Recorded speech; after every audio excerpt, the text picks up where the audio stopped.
कहानी की शुरुआत होती है अमेरिका के एक जाने माने कॉलेज MIT में। इस वक्त हम प्रोफेसर जेरल्ड को अपनी मैथ्स की क्लास पढ़ाते हुए देखते हैं। लेक्चर खत्म होने के बाद उन्होंने अपने स्टूडेंट्स को बताया कि मैं क्लास के बाहर बोर्ड पर मैथ्स का एक बहुत मुश्किल सवाल लिखने वाला हूँ और अगर तुम में से किसी ने भी इसे सॉल्व कर दिया तो कॉलेज में तुम्हारा नाम सुनहरे अक्षरों से लिखा जाएगा। उन्होंने अपने स्टूडेंट्स को मोटिवेट भी किया ये कहकर कि पहले भी मेरे कुछ स्टूडेंट्स इस क्वेश्चन को सॉल्व कर चुके हैं और आज के दिन वो बिल्कुल टॉप पे हैं अपनी फील्ड में। ये सवाल बहुत मुश्किल है, ये देखते हुए प्रोफेसर जेरल्ड ने उन्हें सेमेस्टर के आखिर तक का वक्त दिया ताकि वो आराम से समय लेकर इसे सॉल्व कर सकें। लेक्चर खत्म हुआ और फिर हमने विल हंटिंग नाम के एक आदमी को देखा जो वहाँ पर साफ सफाई का काम करता था। उसने वो मैथ्स प्रॉब्लम देखी जो प्रोफेसर ने लिखी थी। विल बाद में अपने घर गया और बाथरूम के शीशे पर इक्वेशन सॉल्व करने लगा। अगले दिन जब वो वहाँ बिल्कुल अकेला था उसने चौक उठाया और प्रॉब्लम का आंसर लिख दिया। ये बहुत बड़ी बात थी क्योंकि उसने इस सवाल का जवाब सिर्फ एक दिन में निकाल दिया था।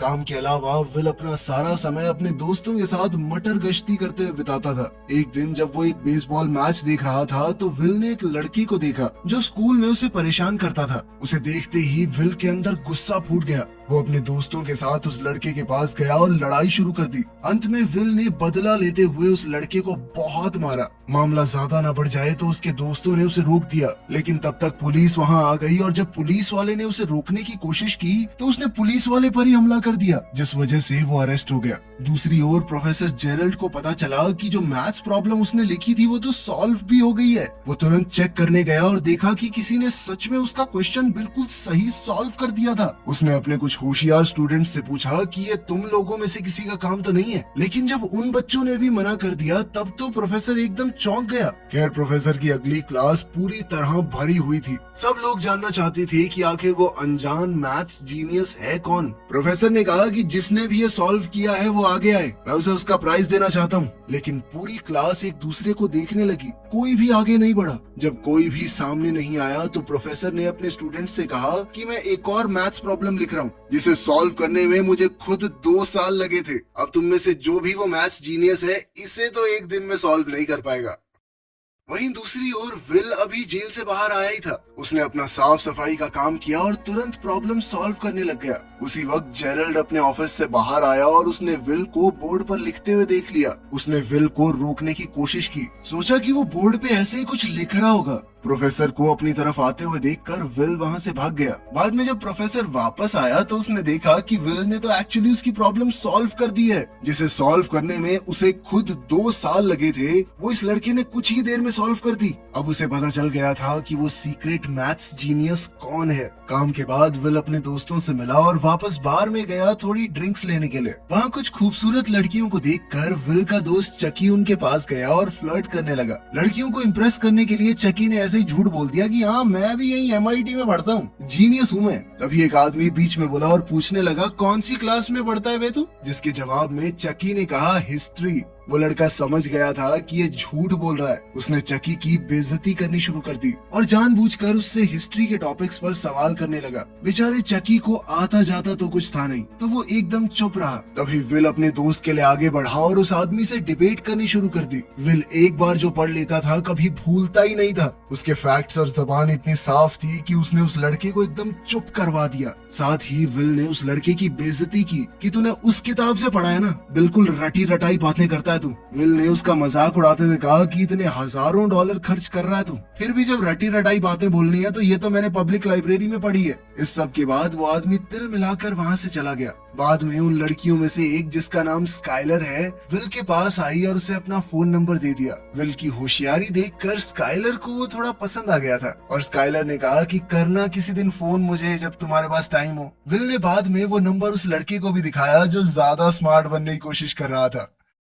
इस बीच प्रोफेसर जेरल्ड उस सफाई करने वाले को ढूंढ रहे थे जिसने उनकी वो मुश्किल प्रॉब्लम इतनी आसानी से सॉल्व कर दी। थोड़ी पूछताछ के बाद उन्हें विल का कॉन्टैक्ट नंबर मिल गया, जिसके बाद वो सीधा विल की कोर्ट हियरिंग में पहुंच गया। उसके ऊपर एक पुलिस ऑफिसर पर हमला करने का केस लगा था। विल ने अपने आप को कोर्ट में बचाने की बहुत कोशिश की, लेकिन जज ने कहा कि तुम्हारे ऊपर पहले से चोरी और मारपीट के आरोप लगे हुए हैं। जज ने कहा कि अब मैं पुलिस से भी हाथापाई को नजरअंदाज नहीं कर सकता, और आखिरकार जज ने उसे जेल में डाल दिया। और अगर वो बेल लेना चाहता है तो $50,000 देने होंगे, यानी लगभग 44 लाख रुपए। इसी के साथ विल को जेल भेजा गया, लेकिन वहाँ उसकी मुलाकात प्रोफेसर जेरल्ड से हुई, जिसके पास उसके लिए एक डील थी। उसने विल से कहा कि मैंने जज से बात कर ली है और मैं तुम्हें छुड़वाने के लिए तैयार हूँ, लेकिन तुम्हें मेरी 2 शर्तें माननी होंगी। पहली शर्त ये थी कि विल प्रोफेसर जेरल्ड के साथ मैथ्स की क्लास लगाएगा, और दूसरी शर्त ये थी कि उसे काउंसलिंग लेनी पड़ेगी। विल इस बात पर हंसने लगा, लेकिन वो जेल में भी नहीं रहना चाहता था। उसके पास कोई ऑप्शन था नहीं, इसीलिए उसने सारी शर्तें मान ली।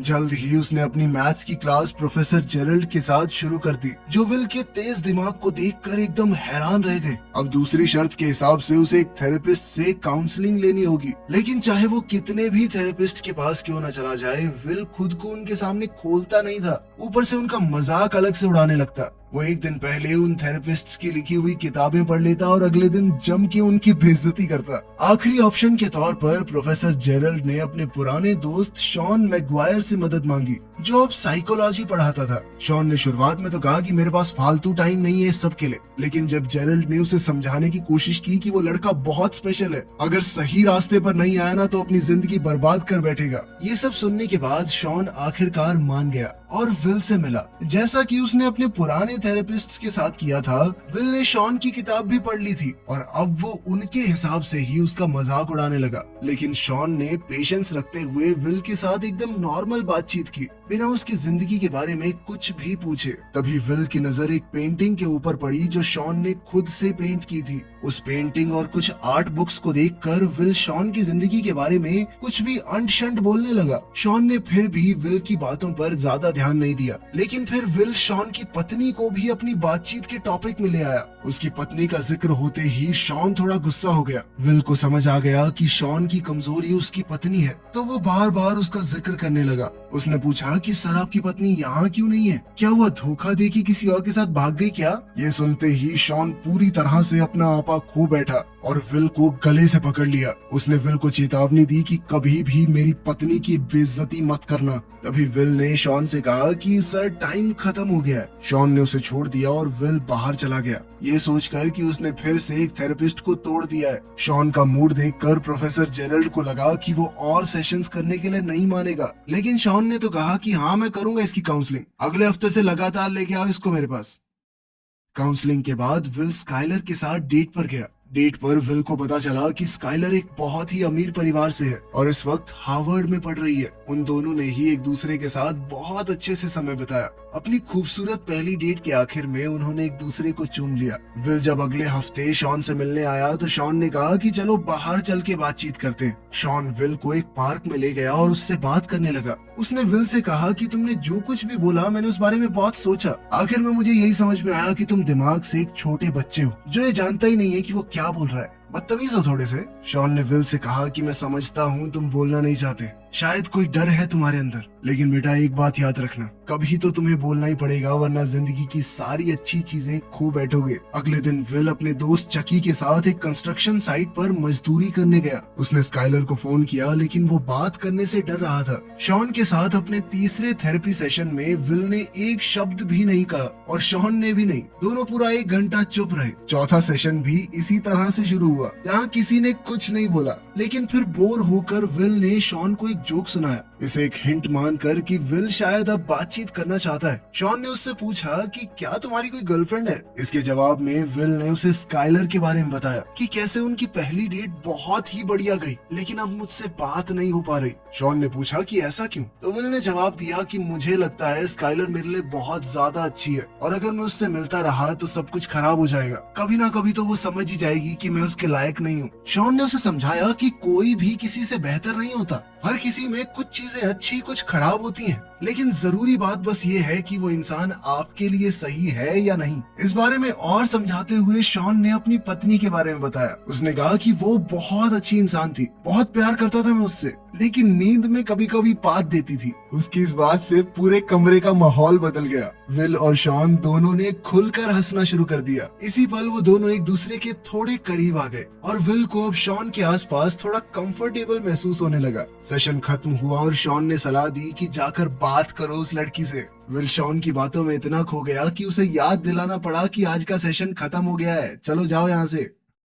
शॉन की बात मानकर विल स्काइलर के कॉलेज में गया और उसे दोबारा बाहर चलने के लिए कहा। स्काइलर ने कहा कि मैं तुम्हारे साथ बाहर जाना चाहती हूँ, लेकिन मुझे एक बहुत ही ज्यादा मुश्किल प्रॉब्लम सॉल्व करनी है जिसमें कई दिन भी लग सकते हैं। विल और इंतजार नहीं कर सकता था तो उसने कहा कि वो सवाल मुझे दिखाना। सवाल देखते ही उसने पलक झपकते ही आंसर एक नैपकिन के ऊपर लिख दिया। इसके बाद विल ने कहा कि अब तो तुम्हारे पास कोई बहाना नहीं बचा, चलो मेरे साथ। उनकी दूसरी डेट के दौरान स्काइलर ने विल से उसके परिवार के बारे में पूछा और विल ने उसे झूठ कह दिया कि मेरे 12 भाई हैं। जिस पर स्काइलर ने कहा कि अच्छा नाम बताइए जरा, और विल ने धड़ाधड़ 12 रैंडम नाम सीक्वेंस में बोल दिए। स्काइलर को थोड़ा शक हुआ कि ये झूठ बोल रहा है और उसने कहा कि एक बार नाम फिर से दोहराना जरा, लेकिन अपना विल जीनियस है, उसने दोबारा उन नामों को उसी सीक्वेंस में बोल दिया। खैर विल अपने अगले थेरेपी सेशन में शॉन से मिला और पूछा कि क्या तुम्हें कभी अपनी पत्नी से मिलने का पछतावा हुआ है, क्योंकि तुम्हारी पत्नी के मरने के बाद तो तुम बहुत ज्यादा अकेले हो गए होगे और इतना प्यार करते थे तो दुख भी ज्यादा हुआ होगा।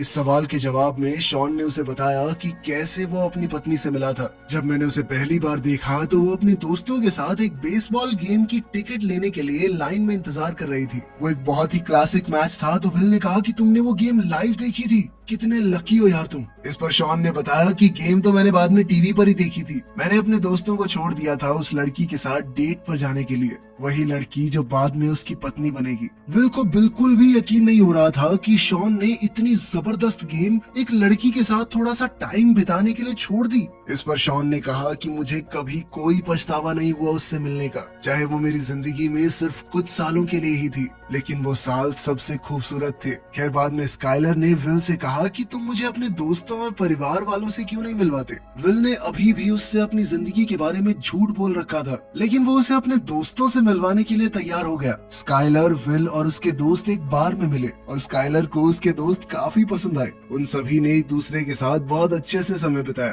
तभी प्रोफेसर जेरल्ड शॉन से विल की प्रोग्रेस के बारे में पूछने आया। शॉन ने कहा कि विल धीरे धीरे खुलना शुरू हो गया है, लेकिन अभी थोड़ा और वक्त लगेगा उसे पूरा कंफर्टेबल करने में। प्रोफेसर जेरल्ड ने बताया कि मैं विल के लिए एकदम टॉप की नौकरी ढूंढ रहा हूँ। इंटरव्यू तो वो बहुत प्यार से क्रैक कर लेगा, बस उसकी ये दिमागी प्रॉब्लम ठीक हो जाए, फिर उसे मैथ्स की फील्ड में अपना नाम बनाने से कोई नहीं रोक पाएगा। शॉन ने कहा कि तुम उसके बाप हो क्या जो उसके लिए जिंदगी के फैसले ले रहे हो? जो भी वो लड़का करना चाहता है उसे करने दो। वो जीनियस है, इसका मतलब ये थोड़ी कि बस यही करना पड़ेगा, जबरदस्ती है। लेकिन प्रोफेसर जेरल्ड ने कहा कि वो कुछ और नहीं कर सकता, मैं विल का टैलेंट वेस्ट नहीं होने दूंगा। लेकिन विल को इस तरह की नौकरी में कोई दिलचस्पी नहीं थी, इसीलिए उसने अपने दोस्त चकी को इंटरव्यू में अपनी जगह भेज दिया। एक रात अपनी जिंदगी के बारे में बात करते हुए स्काइलर ने विल से कहा कि तुम मेरे साथ कैलिफोर्निया चलोगे। स्काइलर की बात सुनकर विल घबराने लगा और बोला कि वो उसके साथ नहीं चल सकता, मेरी सारी जिंदगी यहीं पर है। स्काइलर ने उससे पूछा कि तुम मुझसे प्यार करते हो, मैं जानती हूँ, तो पूरी तरह मेरे साथ आने में इतना डरते क्यों हो और मुझे कभी कुछ सच भी नहीं बताते। उसने ये भी बताया कि मुझे पता है तुमने झूठ बोला था, तुम्हारे 12 भाई हैं। ये झूठ सामने आने पर विल अपना आपा खो बैठा। उसने कहा क्या जानना चाहती हो तुम मेरे बारे में? अनाथ हूँ मैं, माँ बाप का आता पता है नहीं। अपनी ज्यादातर जिंदगी एक परिवार से दूसरे में फुदकते हुए बिताई है मैंने। बचपन में जिस परिवार के साथ मुझे रखा गया वो मारता था, मुझे कुत्ते की तरह मारता था। स्काइलर रोने लगी और विल से कहा कि कोई बात नहीं, मैं तुम्हारे साथ हूँ ना, मैं तुम्हारे साथ रहूंगी चाहे कुछ भी हो जाए। लेकिन विल ने उसे दूर कर दिया और कहा कि मुझे किसी की मदद नहीं चाहिए। विल को कहीं न कहीं डर था कि अगर उसने किसी को पास आने दिया और फिर वो इंसान उसे छोड़कर चला गया तो वो सह नहीं पाएगा। स्काइलर ने रोते हुए कहा कि मैं तुमसे बहुत प्यार करती हूँ, कभी तुम्हें छोड़कर नहीं जाऊंगी।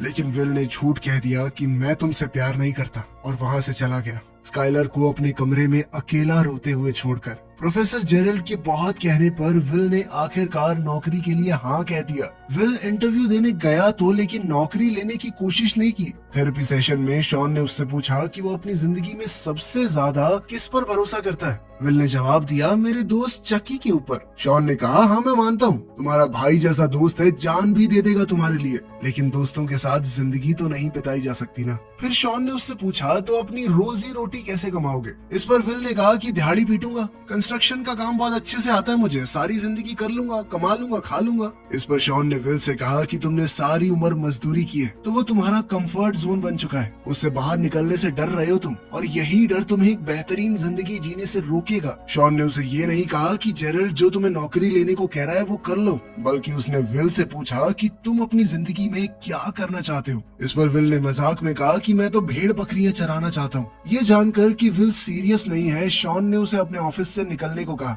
उसने कहा कि मैं अपना वक्त बर्बाद नहीं करना चाहता, तुम्हारे पास फालतू टाइम होगा, मेरे पास नहीं है, अगर ईमानदारी से जवाब नहीं देना तो जाओ। इस पर विल गुस्सा हो गया और शॉन पर चिल्लाने लगा। शॉन ने फिर से पूछा कि वो अपनी जिंदगी में क्या करना चाहता है। विल दोबारा से चुप रहा, उसने जवाब नहीं दिया। शॉन ने उससे कहा, चला जा यहाँ से, जा। स्काइलर के कैलिफोर्निया जाने से पहले विल ने उसे फोन करके अलविदा कहा। स्काइलर ने एक आखिरी बार कहा कि मैं तुमसे प्यार करती हूँ। विल मुस्कुराया लेकिन अपने डर की वजह से जवाब नहीं दिया। उसे अभी भी लगता था कि आखिर में तो मेरा दिल टूटना ही है।